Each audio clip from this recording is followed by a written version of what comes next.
Hey Michael, I'm just so excited for this tier list. I've never done one before, so I got to get ready. I think I was like, we got to get in the mind of Christopher Nolan. So hmm I've got my scarf. I don't know how he does it. Maybe, yeah, that's right. And then here we go. You ready? Uh-oh.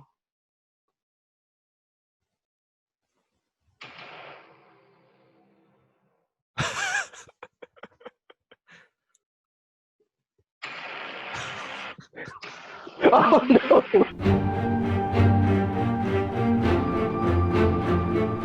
I have a particular set of skills, JD, Yeah. and I deal in content, subconscious content. And what that content that subconsciously is everyone has been asking me through ESPN, they've been saying, I want a tier list. I want a Christopher Nolan tier list because we're not getting Tenet. No, and we don't know when we're getting Tenet. But what if, what if, Michael? What if we already got Tenet, and that's what the whole movie's about? But we just have to walk backwards to get it. Oh my gosh, you're Walk so right. backwards to March. Has anyone tried that? I think Christopher Nolan is currently walking backwards. He's like, I'm gonna get this movie made. All right, so this is what we're going to do. We're going to go through the movies, but we're also going to predict where we think Tenet is going to be on the list. Oh, So okay. I let's wasn't share ready my for that. screen. I, Yeah, I I know. wasn't prepared for that. I feel like that we've just invited someone, our audience, into our meeting. Let me Yeah. just share a screen for. We're probably going to have some audio issues, but we're going to try to maybe play a video, and we're going to awkwardly watch as Michael tries to figure out why it's lagging or why the audio's not playing. It's going to be the best. It's going to be perfect, And I'm sure there'll be more, and this will be outdated in like 5 years. But you know what? This is what we got. We're going to rank it from S to F. I literally don't think any is going to go below C. Yeah, that is. I've thought about that. That's a hard one because I thought, are we throwing one in F just to be like, just because we have to fill the list? I That's think not the I rule, think right? We there's an could ar- I think there's an argument for one to be at least in D, but I mean, we should just gotta see we which gotta one that admit is. Christopher Nolan movies. They are if you're a Christopher Nolan fan, most of them are good. There are a few that are they have some problems, but they're still good. Yeah. But most of them are elevate above good and are great. Yes. But if but at the same time, if you're not a Christopher Nolan fan, why are you watching this video? It's probably 3 a.m. for you. You need to go to bed. Go to sleep, guys. First movie is Following, and it's shot in black and white, and it's his classic Christopher Nolan jumping around timeline story, but it's about a thief, and it's kind of indie. It's kind of Yeah. really indie. Oh, it's very indie. It's like they didn't have a lot of lights. It's shot in black and white for that reason. But you hmm know what? I think it establishes a lot of what we see later with Christopher Nolan. And it's not like groundbreaking, No, not at all. I but it's, think, yeah, it sets up what Nolan wants to do with his film career, and he doesn't really. The thing is like he doesn't really execute it well the first time, but it's still a good movie. I wouldn't say it's anywhere near his best, but if I I were to think, well, rate it, yeah. if I were to put it on my tier list, so we're gonna figure it out together. But where I would put it as a C, it'd be like a high C, a What drink. flavor of high Yeah, C? yeah. Well, Ghostbuster flavored, obviously. But yeah, it's like a high C where it's good, but there's still problems. Yeah, I would have to go right there too. I mean, All right, let's put you're it gonna there. have your people. You're gonna have your Nolan fanboys who are like, "How dare you put it that way? This is what started it all." We're on to Memento. What a movie this is. Yeah, It basically, so Tarantino sort of brought non-linear storytelling into the 90s. And it was kind of sort of like French New Wave only type stuff. But then, so Tarantino came, and then Nolan came and was like, Tarantino, hold my beer because I'm about to mess with non-linear editing. it should not be this good for only being his second movie, Yeah. for being like pretty low budget, for being the structure that it is. Like it holds up, and it's kind of just there's not like a bad part. Like what is it? Was it 2000? Yeah, Yeah. it came out like 2000, 20 years. Yeah, it's been 20 years later. It's still like in my mind holds up. Like you watch it and there's not a part where like, well, I could have done without that, or well, that doesn't totally line up. Like it is, Yeah. it shouldn't work, but it does. Not maybe not the purest Nolan. Actually, you know what? I will say that it's probably the purest Nolan that we have. Yeah. So are we going S tier Um, with this? I'd go S tier. Okay. I agree with that. Can we can have, does the S tier only one? We can put Oh, more in we the could S put tier, it. right? We could Okay, put all of cool. them up there if we wanted to. We're not going to, but We don't have enough room for that. movie of his that sort of is under the radar is Insomnia. Al Pacino in a understated performance, which Yes. is a thing that doesn't exist It's anymore. weird. It's like that's what makes this movie so also like low key too, is that you have like him and Robin Williams, and they're like almost the opposite of what they normally play, Mhm. and people just don't talk about this movie. I've only seen this movie once, really, and it's really because I was like, oh, Christopher Nolan did it. I'll watch it. Yeah. Um, I saw it when it came out before I ever watched Memento. So I didn't really know who Christopher Nolan was, but it was when Robin Williams was doing like Death to Smoochie yeah, and Insomnia and that 1 hour photo movie, and I was like, why not watch all of them? And it's yeah. good, but it's not like his best. See, this is one that's like I like it, but I don't love it, but I don't hate it enough to like just drop it all the way to the bottom, Yeah. you know? So we're gonna put So it yeah, C. yeah. Yeah, that makes sense. We're getting into the big boys now. We're getting into where he became a household name. Batman Begins. This movie to me, like it's under. I know it's a Batman movie, and I know Mhm. like people are gonna yell at me for saying it's underrated, but this is an underrated Batman movie. This is really, I, I mean, like think about it. Batman for a lot of people was ruined, and like the idea of a new Batman movie was a joke to people. Yeah. And then this comes out, and it's like not only just a great.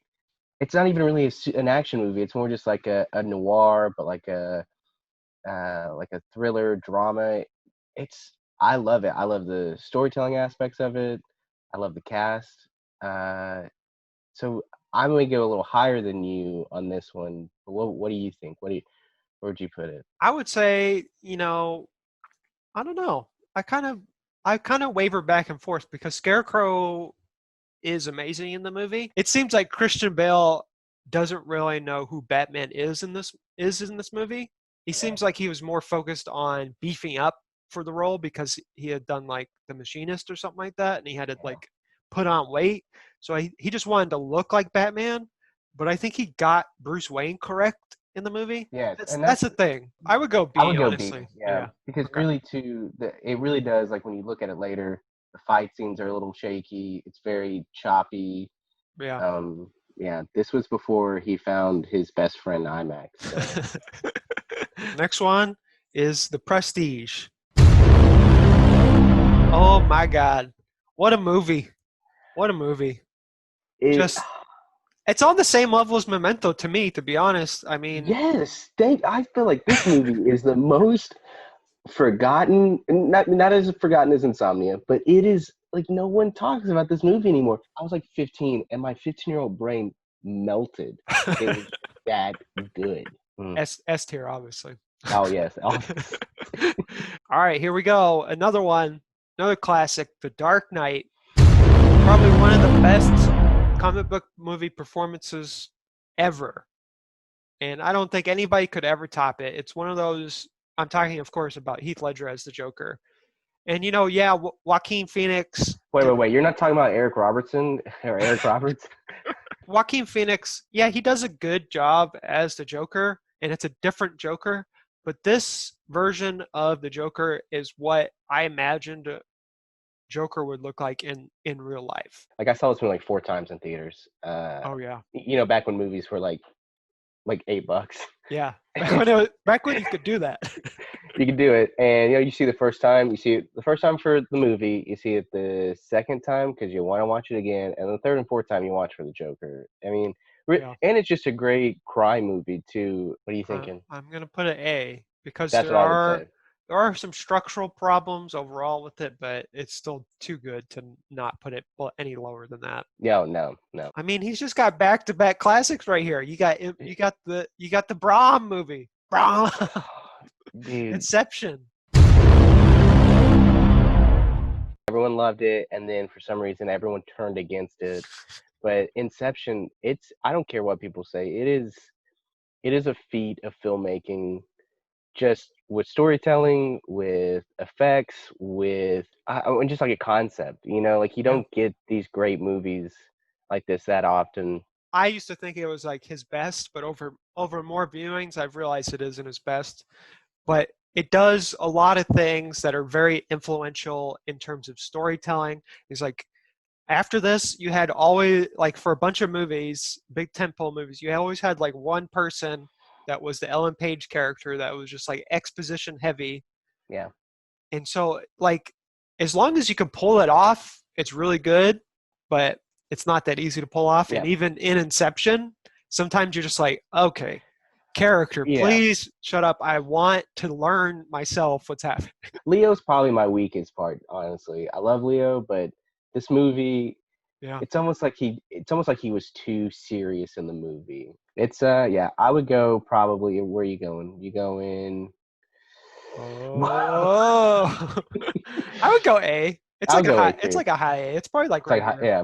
And then we're back to Batman. I don't blame Christopher Nolan. It's obvious his heart was not in this movie. Yeah, at all. Just after what happened to Heath Ledger, it's clear that like he is doing it just to wrap it up, and it suffers because of it. With Heath Ledger passing away, it seems like there was probably a setup for the third movie to have Joker involved in some capacity.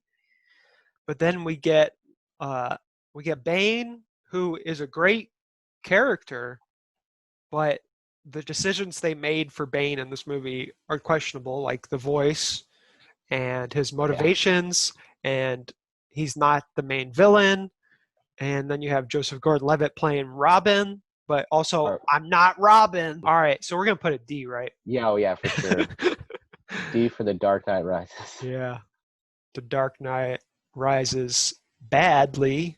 The more like the Dark Knight lowers to the D level. All right, Interstellar, and oh my god. Like now that I think about so when I first watched this movie, there's a scene in the middle, everyone knows, where Matthew McConaughey sees all the messages his kids have sent him throughout the years. And before I was a dad, I was bawling in the cinema. Yes. Now when I watch it, I can't even watch that part. Like I'm just thinking about it right now. And my Yes. eyes are Oh tearing. my gosh. This movie, like, yes, it is very emotional when I saw it, but now that I have a kid, like, it is just, it's almost impossible to watch now because you know what's happening. Yeah. Oh, And you it, pair it up with like the actual things that are happening in our world, like climate change yes. and the failing of the economy. Like this takes those things to the extreme. And you're like, well, extreme that it actually could happen this way. Yeah. Well, and two, it's very weird watching. I watched this the other day. It's it's weird seeing people like in masks before and like face coverings before that was a thing. So to me, it's like Christopher Nolan's like most maybe personal movie. Mhm. He gets accused of being like like a cold director that doesn't really have a lot of heart or love in his movies. And this is the one that's like, well, no, this is what it's Yeah. all about. And I just don't. I don't know if people don't talk about this more. I would say, yeah, I don't understand. I mean, I don't know. I don't know who you're talking to that isn't talking about it, but I talk about it to myself every night before I go to bed. Well, that's why you need to call me next time. Call me and I'll just put you on speaker. You can still just talk to yourself. I just need to listen. Yeah, okay, okay. So we're going S tier on this one. Yeah, we go. Yeah, that's it. We're giving really this list is mine and Michael's way of just putting the prestige and giving the prestige and Interstellar the love they deserve. Here we go. Dunkirk.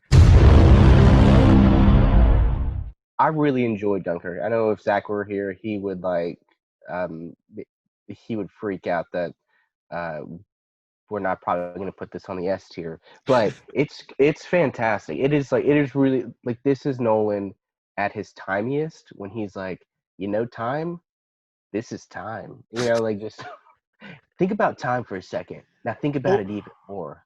but what if time? Think about war. Now think about time. There you go. No, it's really great, but to me, this is a movie that I could watch like once or twice and be like, Yeah, I don't need to watch this again. Mhm. Zach is gonna hate this video, this part of the video. It's a feat. We get it. You're Christopher Nolan. It's almost like this was like his, like, let me just take a lap. Let me run the bases for a Yeah. second and just show you what I can do. So I would go. I would put it like at a. Oh, it's either A or B. I just can't. All right, well, I'll decide for you. It's going to be B. Okay. Now we're going to predict where Tenet's going to go. We've all seen the trailers. They go backwards through time while also going forwards through time. I'm sure there's more to it than that, but you It got could Rob. be. It could be an Inception sequel. That's what everyone thinks. I hope not. I hope not either. But it's got John David Washington. It's got Robert Pattinson. It's probably got a bunch of other people I'm forgetting. But it looks good. But I hope it isn't like Inception. But my brain is it's going to be too much like Inception. And that's what my fear is. And so when I think about where I put it on the tier list, I'm putting it solely based on fear, but I would give it a B. I would agree. I'm like everything from the trailers to the beat, like the beats of the trailers, the marketing. It really does. I'm like, this feels almost a little too close to Inception. So Christopher Nolan is like you must watch everything in the cinema. Every movie must come out in the cinema nonsense. And I think that's like, we live in a world where, not everyone can afford to go to the movie theater. Yeah. But they can afford the $10 a month to have Netflix or whatever they want to have. And sometimes it's just easier that way. And so you have to like think like in the future is like, yeah, I think going to the theater is like part of the experience of watching a movie. But also sometimes a movie isn't made to be on the big screen. You have to figure out where your space is to tell your story. Yeah. And yeah, Tenet is a cinema movie, but also we're in a coronavirus. And dude, people just want to watch the movie. You're going to break records if you release it digitally. Just get over yourself. Oh yeah. I wonder too. It's like that's what's funny to me. I'm like, Chris, because we're on a first name basis. Yeah. I'm like, Chris, you're like, it's got to be released in cinemas, but I don't hear you saying no to like DVD or iTunes sales. Yeah, exactly. So I'd say, Chris, when it's safe, you release it in theaters. I'm not saying release on video right now, because yeah, but you release it, and then maybe like 2 weeks later, you let people who can't get to the theaters see it, Yeah, or who exactly. don't want to go. So you have to. I'm not saying don't release your movie in the theaters. I'm just saying maybe let it sit for 2 weeks and then. Yeah, we're living in weird times, and you have to. If you want people to see this movie, just give it to us. Yeah, or trust us. Listen, Chris, I'm not gonna watch your next movie on this thing. Okay? Trust us, Chris. Come on, trust us. Chris, trust us, please. Give us the movie. If you disagree with that, drop a hate in the comments. And we'll reply with our favorite GIF from a Christopher Nolan. Can you do GIFs on YouTube? I don't think you can. You can just put links. Well, that's too bad. Well, oh well. Yeah. If you agree, disagree, whatever, hit like, subscribe, hit the bell, whatever the YouTubers say. I don't really care. I want to end the video.